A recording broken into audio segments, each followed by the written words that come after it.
Everyone knows the importance of saving early for financial education. That may mean saving money into a 529 for a child or a grandchild. There is also something called FAFSA. So that stands for the Free Application for Federal Student Aid. Hi, my name is Katie Gushin, and I am a financial advisor with Foguth Financial Group.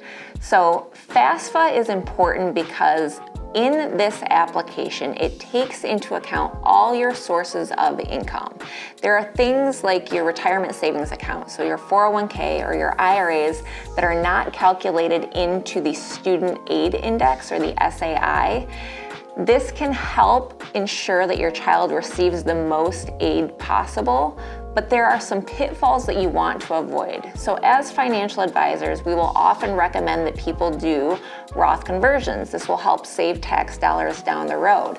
It may not make sense for you to do a Roth conversion close to the time that your child goes to college. This can increase your taxable income, and this does get reported to FAFSA. So if you are interested in doing a college savings analysis to make sure you are avoiding these FAFSA pitfalls, be sure and reach out to me today. I'm happy to do that analysis for you.